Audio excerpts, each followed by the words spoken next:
Hindi rin yata solusyon ang fake news. Ay, hindi talaga. No, hindi talaga solusyon yung fake news. Lalo na, at kung parang wala namang ding saysay kahit na, alam mo, magkarotoo man yan, ano naman na itulong nung ano na yon, nung sinasabing naging solusyon na yon para sa buong bansa. Wala di ba? So, ito po yung fake news na sinasabi ko. Unahin ko na po ito. Dahil itinanggi po mismo ng Davao City LGU yung kumakalat sa social media na bumili raw ang lungsod ng Davao ng special na supply ng langis sa Brunei.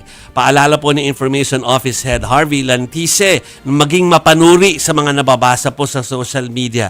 Kabilang kasi ang Brunei sa mga oil-producing countries na kinokontak ng Department of Energy na pwedeng maging supplier ng langis sa gitna po ng krisis dahil sa gyera sa Middle East. Pero wala pang final na desisyon tungkol sa negosasyon na nagaganap. Yun yung sinasabi ko kapag parang parang fake yung sinasabi or hindi naman totoo yung pinag-uusapan, eventually matutulong nun? Baka mamaya yung mga kababayan natin sa Davao umaasa na may epekto yung dumating na langis doon. Mas mahal pa man din yung langis nila doon sa Mindanao. Parang hindi naman yun ang problema kasi may supply pa nga tayong lahat ng 60 hanggang 60 days So parang it's a non-issue kung tutuusin. Pero kasi pinapakalat, ang nakaka-tense kasi dyan, o kaya nakaka-concern dyan, ay yung fact na marami nagla-like at saka nag-heart. Ibig sabihin, naniniwala sila sa fake news na hindi po dapat. Hindi lang yan ang kumakalat na fake news. May fake news pa about yung, aside from Brunei, yung bibilin din daw sa, yung Russia rin daw, kinakausap.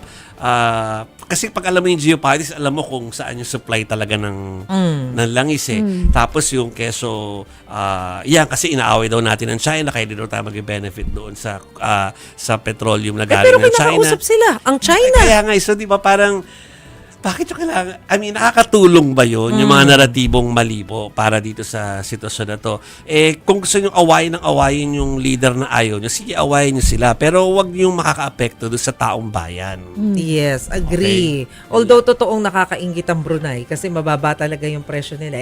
Oil-producing country sila kapitbahay natin balita ko, they can't afford na masyado rin ipamigay yun. Kasi pwede ma-deplete naman yung din yung totoo din naman. Siyempre, priority nila yung sarili nila. Kailangan din i-manage.